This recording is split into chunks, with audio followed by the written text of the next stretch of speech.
Hello everyone, James here and welcome to Shard TCG, where today we're taking a look at 10 combat spells.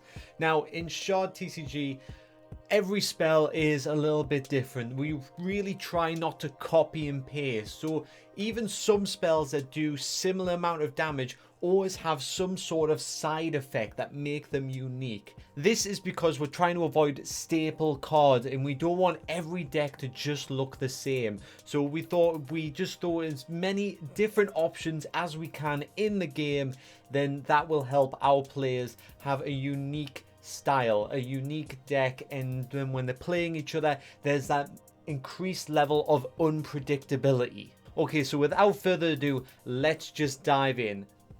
So the first combat spell that I've revealed today is Detrimental Surge. Now, Detrimental Surge, target a lightning creature. The target creature deals +3 combat damage until the end phase. During the end phase, inflict +1 weakness to the target creature. So that first section of the effect is obviously focused around lightning creatures. You want to add it to a lightning deck, and if you can strike a lightning creature with a Detrimental Surge, it gets a temporary power boost for the turn before getting a permanent debuff, a +1 weakness. So by the end of your turn, you'll actually have a weaker creature than what you started with, but hopefully you've capitalized on that temporary buff. So the second part of its effect, target a non-lightning creature. So this applies to every other creature within Shard TCG that doesn't have the lightning element. Inflict 1 lightning damage to the target creature and inflict 1 lightning damage to the owner of the target creature. So this is quite good because it does a little bit of damage to one of your opponent's creatures, but then also has that pierce vibe to it where it's striking through the creature and hitting the opponent itself, also inflicting just 1 damage. So individually not too strong, but it's nice to have that little bit of chip damage really. Now with this spell, I love it. I think it's very powerful. I'm not even sure if it should be a 1 mana spell, really. I think there should be a minimum of 2 mana spell just because of the buff. But of course, if you were using this just in an ordinary deck without lightning creatures, perhaps a 1 mana, it seems like that caught in the middle. But lightning is proving to be very strong. This will probably have to be nerfed in the future just to make sure that other cards can keep up with it. And number 2 on my top 10 list is Coffin Breath. Now I love this card mainly for its art. I think it's got really cool art, just that close-up of this like hideous deformed face, the crooked teeth, and obviously the poison that's like spewing out, you know, and the name of it as well. The concept of this card came from set 1, even though this came out in set 2, but I always loved the name of Coffin Breath. It sounded just so descriptive and thought it made for a good spell. So Coffin Breath, target a non-poison creature, inflict +1 wound to the target creature and adjacent non-poison creatures. So the whole idea is, if you imagine, if you're casting this spell, you're spewing out this Coffin Breath, you target a creature with this Coffin Breath, but because it's a cloud of poison, it spreads to the adjacent creatures as well, which is quite like, it's got a nice theme to it, and it's very in keeping with what it's trying to portray. Now the second section of this card's effect, target a poison creature. So this is a creature with the poison element. Remove all wounds from this creature. So Coffin Breath, on the flip side, if it's targeting a poison creature, it almost has a healing effect for that poison creature. That poison creature can then replenish its health. It's an interesting way to go because not all poison creatures will tend to actually enjoy poison from other things, but the answer to that would be it's magic, you know, and it's a nice theme, and I don't think you'd have too many people that would argue with that. Okay, number 3, and we're going with a classic here. I want to address Fireball. Now, what makes Fireball a little bit different from the other spells is this is a multi-cast spell, which you can see just under its name there. Now, multicast means that once you play the card, for as much mana as you want to spend, you can cast the spell again and again and again during that phase of play. So I play Fireball, I hit a target for 1 Fireball for 1 mana. I spend the second mana, I use it again. I spend the third mana, I use it again. Okay, I'm done with it now. And then it goes to the void. It's banished, it's gone forever. So with Fireball, target a creature, inflict 1 fire damage and inflict +1 wound to the target creature. So this had some confusion in the early days when we were establishing the rules. The whole idea of 1 damage and 1 wound isn't that it actually receives 2 damage, it's that it receives 1 damage, but that wound is a permanent debuff onto somebody's health. So if you've got a creature there with 5 health and I inflict 1 damage, I've heard it, but I also inflict 1 wound, it just means that it will not heal back up to 5. It only heals up to 4 from now on. So of course Fireball could have just inflicted +1 wound, because that would have done the same thing. But if you've got something that is immune to wounds, at least Fireball offers you the option of that temporary damage over that permanent damage. You still might be able to take out those creatures. Alright, and we follow up Fireball with Terrifier. Now Terrifier is another multicast spell, but you may notice that it actually costs 2 mana rather than 1 mana to its counterpart, the Fireball. So this is something that we just wanted to readdress with set 2. So going from Fireball to Terrifier, we thought it was a lot of fun having the play with the same character as well, casting the spell. But because it costs 2 mana, it's got a little bit stronger effect. Now this effect has been altered by Richard. When I've read through it, I've actually quite like it because it interacts with ritual spells. Now, for people who don't know, ritual spells is something that we have in Shard TCG, where they're essentially like a mini quest in a way. You set the spell down and there'll be a certain task that you have to achieve a few times to gain offerings. And then once you have enough offerings, you activate the spell. So with Terrifier, we have target a phase creature, gain +1 strength for each ally ritual, and inflict +1 wound for each ally ritual. So target a creature, the target creature gains fear until the end phase. So fear is often tied in with phase. It's very spooky, very scary type of element, really. You know, it's very ghostly and yes, frightening. So yes, so to gain strength for each ally ritual is quite a nice bonus, because it's like a perma buff, but it's during the combat phase, so it means that you can surprise your opponent by quickly buffing your creature. But you're also inflicting wound onto it, so it is a little bit detrimental in that sense as well. But I still think it's fun that it interacts with rituals. So the second part of the effect is target a non-phase creature. Inflict 2 phase damage for each ally ritual. Now this could be very dangerous. If you've just got a couple of rituals out, you're getting a 2 mana spell in which you can inflict 4 damage. So that's a good return in Shard. You know, it's kind of like a 1.5, so we kind of go, so really that it's more like a 3 damage spell would be a 2 mana. But you know, for just 2 rituals, it can be a 4. With 3 rituals, it could be a 6 damage. So that it's got a lot of potential, this one. I quite like it. So Terraful, we're sticking with the Terra theme here. We've had Terrifier, now we've got Terraful. Of course, this Terra meaning Earth and not like to terrify. So Terraful is a 3 mana cast combat spell, and let's read what it does. So target a creature, you may spend shields to target 1 additional creature for every 2 shields spent. So inflict 3 earth damage for each earth creature on the field to the target creatures. So Richards went and altered this one a little bit, and I think it makes it a lot more interesting because it becomes more of a field wiping spell, where before it was very focused. So the whole idea of spending shields, which is tied in with the earth element a lot, because like I've said in previous videos that earth element is very strong and it's very sturdy and it wants to be very defensive. So they generate a lot of shields. So it's really good that we've got a spell in which we can spend our shields, if we choose so, to actually turn it into a form of attack, which is something Earth can't do too well. It's nice to have those choices.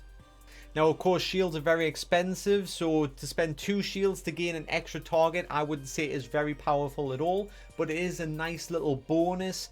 I like it. You can still use the original effect just as it's intended, but that extra option of going, yeah, okay, let's cash in on a couple of shields and we're going to hit you as well. It's got that nice oomph to it, you know, that potential to really do some damage. Focus Power. Now this combat spell is a little bit more straightforward. Okay, nice 3 mana cost here, and what it does is you get to target a creature with Splash. Now for people who don't know, Splash is when you target a creature, you can inflict the same amount of damage to adjacent creatures. So we're targeting a creature that has that ability, and the target creature has Splash disabled and deals ×2 combat damage until the end phase. So the whole idea is, if you target a creature, you can inflict potentially 3 times as much if your opponent has 2 adjacent creatures. But if your opponent doesn't have 2 adjacent creatures, then you can't inflict 3 times as much. But to sacrifice that just for the turn, just during the combat, you can actually focus on one player and do 2 times the damage. Now I think this is a good exchange because it's guaranteed damage over potential ×3 damage, and of course you'll know which time to use it, so it's not a gamble in any sense. It's also good if your creature is able to attack your opponent direct, because that splash damage is wasted in that sense. If you've got a creature that can inflict 3 damage with splash, it could inflict up to 9 damage.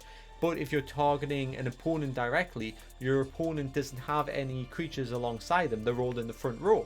So you want to use a focus power and instead inflict 6 damage to your opponent rather than just a minimum of 3 damage. Overall, I think this is a great card for Shard TCG. I really loved it when we added it to set 2. I think it opens up a lot of potential, and the art was dead simple to do. Just a nice silhouette of a man reaching up, putting like a nice like little power beam around him, and you know, I went with that lovely space aesthetic sky in the background, and it all just come together. I think it's a nice card overall. So let me know what you think of it too.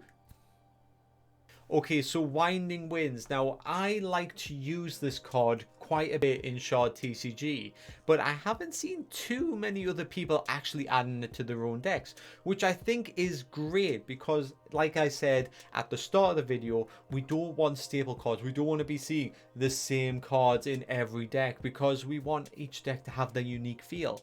But I always find that Winding Winds can get you out of a bind. It's a nice, reasonably cheap card with 2 mana, and let's read to why I think that's quite good. So target a creature, inflict 2 air damage to the target creature. You may change the position of the target creature to another position on the same side of the field. Now, why I really like this is it's 2 mana for 2 damage. Nothing very special there. It's not overpowered, it's not underpowered, it's just kind of meh, really, you know. But the second part, where you get to move the creature to anywhere you want on the field, that is a nice bonus, because when your opponent has position important creatures, position vital creatures, we'll say, if that creature needs to be there and needs certain adjacent creatures to buff it, or they're buffing adjacent creatures, or you're wanting to move it so you can inflict the right kind of splash damage to the correct creature as well, then this is a great card. It's worth having at least 1 in your deck. At the very least, you can inflict that damage and take out a 1-shard creature, but it is also nice just to be able to align your opponent the way you want it done. You can mess with their strategy, you can take away their buffs this way, you know. It's just nice little infiltration without the cost of like a mitigated damage or anything like that. So the second part of the effect, target a spell with no wards. Interrupt the target spell. Now this is also a nice little bonus as well, especially because this is a combat phase. You can use it as a counter. You can blow the spell back into your opponent's hand. It does not destroy the spell. Of course, the spell has to have no wards on it. So for people who don't know, wards is something that we have in the game where you can place them onto spells to protect them from other spells. It's literally one ward protects one spell. It's not about damage inflicted or anything like that. So the whole idea is Winding Winds would only be able to target things without ward specific. So this one can't even get rid of a ward on an opponent's spell. It can only target spells that have absolutely no wards. So it has to be a vulnerable spell.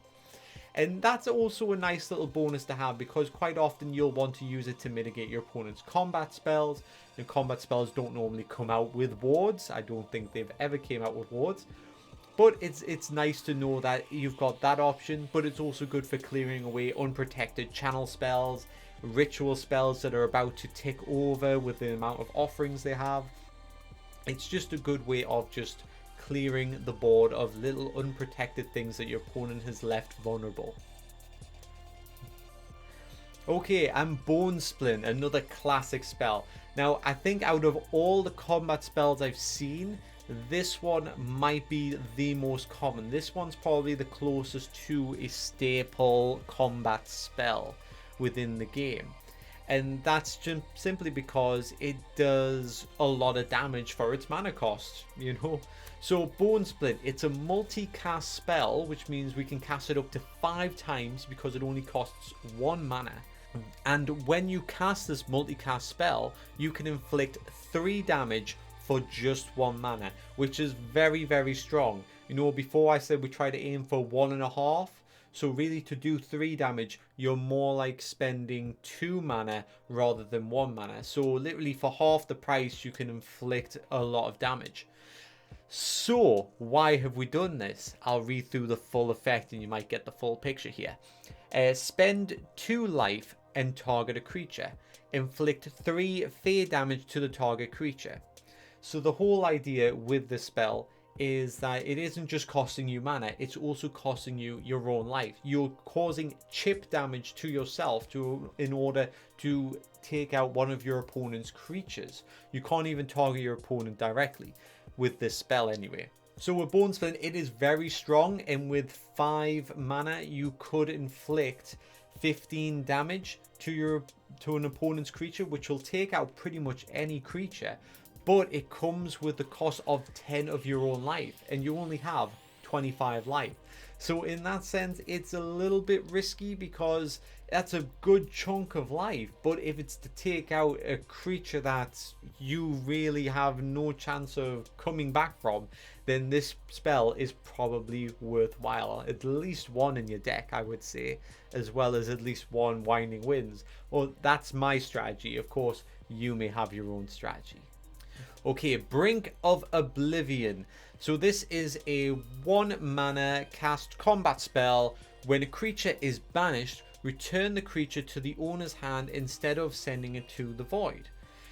And then the owner of the creature must then banish the top 3 cards from their deck. So this combat spell works a little bit different from a lot of the other combat spells, as a lot of the other combat spells are actually damage based. This combat spell plays off of after the creature has been destroyed. So it's more like post combat rather than during combat, if you know what I mean. So if you destroy a creature, this spell can then trigger, and then you can banish the top 3 cards of your opponent's deck, which is great for people who enjoy deck milling. We want to give people that option. In Shard TCG, we try to at least address every single option, so players have plenty of choice. So there's a little bit of deck milling with the void element. If that is something you're interested in, you would tend to look more towards that, because the whole idea of a deck in Shard TCG is the deck is like your mind, and the void is so unnatural it tends to drive people insane. So naturally the void wants to unravel your mind, therefore mill your deck. So thematically, it fits really nice, and it's a really nice addition to Shard TCG. Okay, and ending this video on a bang, we have Explosion. Of course, I had to have Explosion in our combat spell list. So this is number 10 of 10. It's a 5 mana spell, and it reads: target a creature, inflict 8 quake damage to the target creature, and inflict 3 quake damage to adjacent creatures. So it does a total of 14 damage if your opponent has 3 creatures out on the field and you target that middle creature. So 14 damage for 5. If we want to go 1.5, it would be 1.5. So the maximum you can kind of do is like 7.5, 8 damage anyway. So Explosion doing potentially 16 damage is a very, very strong spell. But of course you have to bargo any drawing with your mana, because in Shard TCG you can spend mana to draw additional cards. You have to just say no to that, because I'm going to spend this Explosion spell. All my magic is going into Explosion. And of course, if you hadn't got the reference already, perhaps you're not a fan of it, I recommend you check this out. Check out Konosuba. You've got Mega Meme. She loves Explosion magic. She uses all of her energy to cast one big Explosion spell. It's great. So we wanted to make a card based around that. We thought it was really funny. And every time we get to play, we always get to shout, "Explosions!" So it's a great card. It's really fun. Richard and I absolutely love it, and I couldn't think of a better way to end this video. So thank you very much everybody who's been watching. If you've watched up to this point, please don't forget to hit that like button, as I really appreciate it. It really helps out the video. And if you're watching this for the first time, perhaps you haven't subscribed already, maybe hit that subscribe button if you want to see more footage like this. I imagine you do, because you've made it to the end of the video. Can't beat that logic. Okay guys, till next time. Goodbye.